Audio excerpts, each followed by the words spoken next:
Vous cherchez un business que vous pouvez lancer une fois et qui vous rapporte tous les mois, où vous n'avez pas de gestion de clients, pas de gestion de stock, pas de gestion de marchandises, avec très peu d'entretien.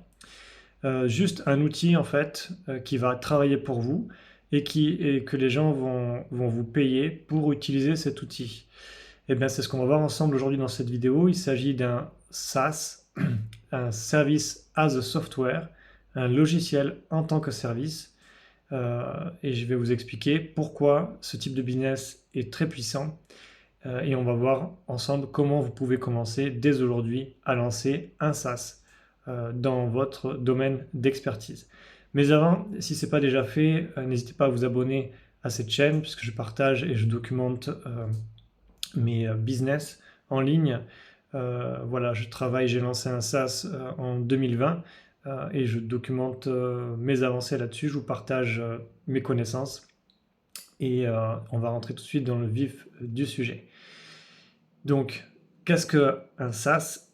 Il s'agit d'un logiciel que vous allez coder qui peut être plus ou moins complexe et les gens vont payer un abonnement euh, pour accéder à votre service en ligne. Donc c'est un logiciel qui est très à la mode, qui est accessible à tout le monde, qui demande très peu de fonds pour démarrer ce type de business. Mais la plus grande difficulté, c'est d'arriver vraiment à avoir un product market fit et de pouvoir pérenniser votre business sur le long terme. On va voir ensemble comment, comment fonctionne le SaaS, comment vous pouvez l'utiliser et à quoi vous pouvez vous attendre avec ce type de business. Donc d'abord, voilà, un SaaS, c'est un logiciel en ligne payé par abonnement ou bien payé par des paiements ponctuels. Ça dépend là aussi de votre business model. Vous connaissez sans doute des plateformes web comme Notion, Canva, Stripe ou Calendly. Toutes ces plateformes sont des SaaS sur le modèle SaaS, c'est-à-dire vous vous inscrivez gratuitement et pour utiliser leur service payant, vous allez payer un abonnement. C'est typiquement le modèle du SaaS. Donc, j'ai avec moi des notes pour m'aider, pour pas être perdu, parce que je vais vous partager des informations qui vont vous être utiles, je pense. Donc, un SaaS, c'est vraiment différent d'une application mobile euh, ou d'un site vitrine ou d'un site e-commerce. Ça n'a strictement rien à voir. Euh, un SaaS, c'est très intéressant dans la mesure où vous allez résoudre un problème urgent de vos futurs clients et vos futurs clients vont payer régulièrement parce qu'ils ont vraiment besoin de votre solution. À l'inverse d'un site de e-commerce où les clients vont payer une fois et peut-être pas revenir, un SaaS, l'abonnement est renouvelé tous les mois pour accéder à ce service. Donc pourquoi c'est le meilleur business model sur Internet, surtout à l'heure actuelle où les tarifs douaniers changent un peu dans le e-commerce? Eh ben, la première chose, c'est que vous allez avoir des revenus récurrents qui sont prévisibles. Donc ça va être intéressant pour pouvoir vous projeter, pour pouvoir mesurer la croissance de votre activité et aussi pour pouvoir, pour vos partenaires financiers comme les banques qui vont pouvoir voir que vous avez des revenus réguliers et pas comme en e-commerce où vous allez se faire certains mois avec beaucoup de revenus et d'autres mois avec très peu de revenus, voire pas du tout, comme ça peut arriver. Ensuite, pourquoi est-ce que c'est un meilleur business model? C'est que les coûts sont très faibles. Une fois que vous avez lancé votre plateforme, il n'y a plus rien à faire. Vous avez juste la maintenance et à maintenir le code à jour et les sécurités à jour. Le plus gros du travail, si je peux vous partager mon retour d'expérience, ça va être de pouvoir vous insérer dans un marché et donc ça va être de créer un product market fit. Ça va être donc du coup de travailler tout l'aspect business, marketing et connaissance de votre marché. Je dirais c'est 90% des erreurs en business SaaS, qu'on soit en mode startup avec beaucoup de fonds euh, à investir dès le départ ou en mode bootstrapping, vous allez faire face à ce type de difficulté qui est très récurrent et c'est la principale difficulté quand on se lance dans un business SaaS. Donc, un des points très intéressants pour lesquels le business SaaS est un des meilleurs business models sur Internet, c'est aussi la possibilité de tout automatiser ou presque. Vous pouvez automatiser les ventes, vous pouvez automatiser le support. Voilà, vous avez typiquement d'autres business SaaS qui vont vous aider à automatiser les choses, comme HubSpot par exemple. Vous allez pouvoir déléguer le service client, par exemple. Vous allez pouvoir mettre en place des outils d'automatisation pour à peu près tout ce que vous souhaitez. Pour les accès, les emails, c'est pareil, vous allez utiliser des notifications email. Quand le client s'inscrit, vous allez pouvoir programmer quel type d'email le client reçoit et à quelle fréquence et dans quel but. Et ensuite, une des choses qui est très intéressante aussi en termes de business model, ça va être que le mode SaaS est un des business models les plus scalable. C'est-à-dire que vous pouvez démarrer avec très peu de moyens au départ. Et puis, ce qu'il y a de bien, c'est que grâce à la technologie, vous allez, comme vous avez des abonnements, vous allez pouvoir réinvestir très rapidement et croître beaucoup plus rapidement que n'importe quel autre type de business sur Internet. Donc, pour moi, ça, c'est les points qui sont les plus importants et qui montrent que le mode SaaS, le business SaaS, c'est vraiment un des meilleurs outils pour se lancer sur Internet aujourd'hui. Alors, comment est-ce que vous pouvez aujourd'hui vous lancer vous-même sans coder? Alors déjà, si vous ne l'avez pas déjà fait, vous pouvez découvrir le lien en description Bolt.new, qui est une intelligence artificielle qui vous permet de créer une plateforme SaaS simplement à partir d'un prompt. C'est-à-dire vous allez écrire ce que vous voulez comme service et Bolt va coder tous les fichiers et vous n'avez pas besoin d'aller plus loin. Vous pouvez juste coder une première mouture, un premier brouillon et ensuite dès que vous avez les fichiers, vous téléchargez les fichiers, vous passez ça à un développeur et vous lancez votre business SaaS. C'est aussi simple que ça. Après, comme je vous ai dit, la partie business, marketing, s'insérer sur un marché, c'est la partie la plus difficile. Donc, comme je l'ai dit dans des précédentes vidéos, les intelligences artificielles basées sur le prompt, notamment dans le no-code, ne font pas tout. C'est l'erreur qu'on peut faire en tant que débutant, c'est se dire parce que la technologie est facile, alors on va arriver à avoir un business rentable. C'est comme les réseaux sociaux, c'est pas parce que vous ouvrez un compte sur un réseau social que vous allez avoir des milliers de followers, ça n'a strictement rien à voir. La technologie, les barrières à l'entrée sont très faibles, tout le monde peut créer une plateforme SaaS aujourd'hui avec du no-code, mais ça nécessite des connaissances pour combler un besoin sur un marché, satisfaire des clients et lancer une entreprise qui est pérenne et rentable et stable dans le temps. Donc comment est-ce que vous pouvez faire vous-même, même si vous ne savez pas coder? Donc déjà, vous pouvez découvrir Bolt.new. Si vous passez par mon lien, vous avez 200 000 tokens d'offert, c'est gratuit. Il n'y a pas besoin de mettre votre carte bleue, il y a juste besoin de mettre un email et vous pouvez tout de suite coder sans aucun souci. Donc le premier point, ça va être de trouver un problème concret à résoudre. Donc moi, en ce qui me concerne, c'était en 2018, quand j'ai fait mon étude de marché, en fait, je travaillais aussi sur d'autres projets en parallèle et j'ai vu, ce que je recommande, c'est de faire des études de marché un peu comme si vous alliez à la pêche dans le SEO. Vous allez créer par exemple des pages Facebook sur des mots-clés et voir quelle page suscite le plus d'intérêt sans mettre de photos, sans forcer, juste basé sur des mots-clés. En tout cas, c'était ma stratégie au départ. Donc j'avais plusieurs pages Facebook sur des mots-clés différents en fonction des idées que j'avais ou des marchés que je visais. Et vous pouvez voir une vidéo à ce sujet qui vous décrit toutes les étapes par lesquelles je suis passé pour lancer mon premier SaaS. Mais typiquement, vous allez devoir résoudre un problème concret. Donc ça va être en fait de trouver une niche où il y a de la demande, donc des gens qui s'inscrivent à une emailing list que vous avez. Donc ça va être un logiciel comme Aweber ou Mailchimp. Vous pouvez récolter les emails de vos prospects et ensuite vous allez valider les paiements pour voir si effectivement les gens sont prêts à payer pour le produit ou service que vous proposez, qui est déjà probablement pas terminé. C'est vendre avant de créer votre produit ou service. Mais nous, ce que vous voulez au départ, c'est de tester votre marché. Donc, trouver un problème concret à résoudre. Pour cela, pour faire votre étude de marché, il faut voir évidemment les réseaux sociaux, les forums, les sous-catégories Reddit sur Reddit qui vous donnent des indicateurs sur les problèmes que les gens peuvent avoir. Voilà, il y a toute cette étude de marché qui demande beaucoup de temps parce qu'il va falloir que vous compreniez votre client type, ses problématiques, qu'est-ce qui l'empêche de dormir.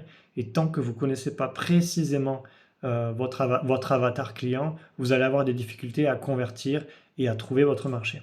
Ça, c'est le premier point. Comme je vous ai dit, le deuxième point, c'est utiliser des logiciels no-code. Le meilleur à l'heure actuelle, ça reste Bolt.new. C'est très facile, c'est gratuit et il y a vraiment besoin de zéro code. Tout le monde peut le faire. Les autres logiciels comme Bubble, Glide ou Softair ou d'autres encore sont un peu plus compliqués. Même en connaissant un peu le code, ça demande du temps. Et le problème, c'est que quand on s'occupe de la partie business, on n'a pas envie de passer du temps dans le code. On n'a vraiment pas envie de ça parce que c'est beaucoup, beaucoup de temps. Soit vous avez un développeur, soit vous utilisez Bolt.new, qui pour moi me semble la meilleure solution. C'est celle que j'utilise. Ou alors vous payez un développeur, mais là encore, pour les développeurs, ça va être des coûts très élevés, sauf si vous allez voir à l'étranger et que vous faites un travail de recherche, de recrutement de qualité. Donc le troisième point, ça va être, comme je vous ai dit, de vendre avant de construire votre SaaS. Parce que si vous passez 6 mois à développer une plateforme qui coûte beaucoup de ressources en temps et en budget, si votre plateforme n'est pas product market fit, c'est-à-dire que vos clients ne la réclament pas et ne l'utilisent pas, ça aura été une dépense, vous aurez perdu du temps et de l'argent pour rien.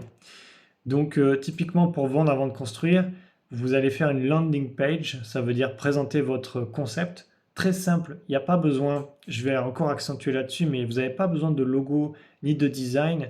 Parce que quand quelqu'un a un réel problème, il est prêt à essayer pratiquement toutes les solutions pour solutionner son problème. Voilà. Si vous voulez améliorer un peu le design, utilisez Canva, canva.com. Vous pouvez faire des designs, des logos et tout. Mais le problème en faisant des designs, c'est que vous allez dépenser de la ressource. Et une de vos précieuses ressources, c'est la ressource temps. Donc quand on démarre de zéro, on a peut-être un emploi à côté, ou peut-être qu'on ne travaille pas à côté, mais on a juste un temps limité où on ne va pas travailler. Par exemple, il y a des gens qui sont au chômage et ils vont avoir le chômage pendant 6 mois ou 1 an ou 2 ans. Cette ressource est limitée. Ce temps passe très vite. C'est pour ça qu'il faut prioriser ce sur quoi vous allez dépenser votre temps. Et c'est beaucoup plus important, même je dirais, que le budget financier que vous allez allouer après derrière. Parce que si vous faites les bons choix en termes de timing, vous ferez nécessairement les bons choix financiers derrière. Donc ça, c'était mon conseil pour vendre avant de construire votre SaaS. Ça va vous permettre de valider votre idée, donc les inscriptions à votre emailing list, et de valider après les paiements. Une fois que vous aurez cet entonnoir, du coup, d'acquisition client, vous aurez des statistiques très précises qui vont en fait vous donner une donnée brute du marché sans avoir fait de publicité. C'est vraiment des données statistiques que vous avez vous-même et personne d'autre, même vos concurrents, ne les auront pas. Et grâce à ça, vous allez pouvoir faire une projection et vous dire, OK, sur 100 personnes inscrites à ma mailing list, j'ai eu 5% de taux de conversion. Donc, si je lance mon SaaS avec un tarif à très bas coût pour lancer mon SaaS, je peux prétendre à tel chiffre d'affaires si j'ai tel type un nombre de clients un peu plus supérieur. Et en fonction de ça, vous allez pouvoir déterminer combien de budget vous pouvez allouer à la création d'un SaaS. C'est des informations qui sont très techniques d'un point de vue business, surtout quand on démarre de zéro et qu'on ne vient pas forcément de ce milieu, qu'on n'a pas ces connaissances, mais c'est des informations qui sont très très importantes. C'est le point de départ, c'est ce qui va conditionner la réussite de votre business en ligne. Ensuite, une fois que vous avez validé les paiements, pour valider les paiements, c'est très simple. Vous pouvez utiliser Stripe, vous pouvez utiliser des paiements si vous êtes en dollars, Gumroad, qui est très bien pour ça. Et il y a d'autres logiciels encore. Vous avez ClickBank, mais qui demande une inscription, mais qui est très professionnel et vous pouvez vendre quasiment partout dans le monde. Et vous avez aussi, si vous faites de la formation en ligne en gratuit, vous avez hotmart.com qui vous permet en fait de tester une idée de business très rapidement. C'est totalement gratuit, ils prennent juste un pourcentage qui est quand même assez élevé. Mais ce qu'il y a de bien, c'est que vous pouvez tester votre idée avec ça. Encore une fois, hein, il n'y a pas de meilleur logiciel qu'un autre. Tout va dépendre de votre utilisation et du marché de votre activité. Donc voilà, une fois qu'on a validé l'idée, vous allez ajouter des abonnements avec Stripe ou d'autres logiciels et vous allez commencer à vendre. Donc l'idée de départ, ça va vraiment être de proposer un service en ligne qui solutionne un réel problème, mais qui le fait bien. Une des erreurs fréquentes chez beaucoup de personnes, c'est de se disperser avec le design, le marketing ou la publicité, donc dépenser du temps et de l'argent pour rien. Mais deux, surtout, c'est de se dire que toutes les idées qu'on a qui nous viennent sont nécessairement importantes et d'essayer de proposer quelque chose avec plein d'idées. En fait, le client, quand il vient vous voir sur votre site internet, il se décide en moins de 4 secondes. Ça, c'est très important. Quelqu'un qui vient voir votre produit ou service en ligne, il reste pas plus de 4 secondes. S'il reste plus de 4 secondes, c'est qu'il considère que, ok, il y a peut-être un intérêt pour lui, mais c'est la raison pour laquelle vous devez faire une page d'accueil toute simple avec un seul bénéfice. Quelle est la promesse? Très compréhensible sur un besoin spécifique et un seul, et pas proposer multiservice, parce que multiservice, c'est comme vous et moi, quand on arrive dans un restaurant et qu'on vous donne la carte, s'il y a 50 menus différents, vous allez commencer à voir qu'est-ce que vous voulez choisir, vous allez vous dire, mais en fait, je ne comprends pas quelle est la spécialité de ce restaurant. Et soit vous allez prendre au hasard, soit vous allez vous en aller ou jamais revenir parce que en fait, vous ne comprenez pas ce qui se passe ici. Si vous allez dans un restaurant où on mange italien et qui vous propose qu'une dizaine de plats italiens, vous allez comprendre pourquoi vous allez dans ce restaurant, vous voulez manger italien. Voilà, c'est la même chose avec le business en ligne. Euh, Toujours se baser sur une offre simple, qui convertit, c'est vraiment la chose essentielle. Donc voilà, voilà comment vous pouvez lancer un business en ligne avec un SaaS, Service as a Software. Évidemment, je ne rentre pas dans tous les détails. Moi, j'ai lancé mon premier SaaS en 2020. J'ai bien passé un an et demi avant à travailler mon idée. Je suis parti de zéro, hein, d'accord? Donc forcément, j'ai mis plus de temps que quelqu'un qui est déjà dans la tech, ça semble évident.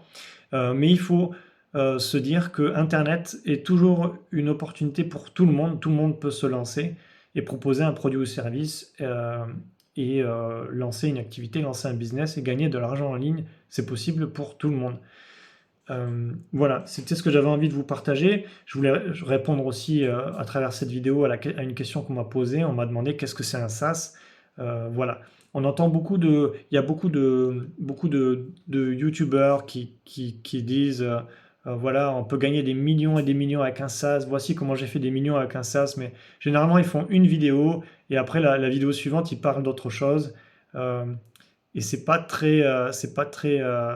ça aide pas beaucoup. Moi, personnellement, quand j'ai lancé mon SaaS, je crois même que j'ai jamais regardé des vidéos sur les SaaS parce que j'avais juste pas le temps quand vous êtes dedans en train de lancer votre truc. Donc voilà, j'espère que cette vidéo n'a pas été trop longue. N'hésitez pas à me dire si vous avez des questions sur le SaaS. Voilà, je vous mets le lien Telegram de mon groupe. J'analyse chaque semaine avec vous certains points business sur lesquels je travaille et je réponds plus précisément à vos questions. Voilà, n'hésitez pas à liker cette vidéo. Je vous souhaite une bonne journée et je vous dis à très bientôt.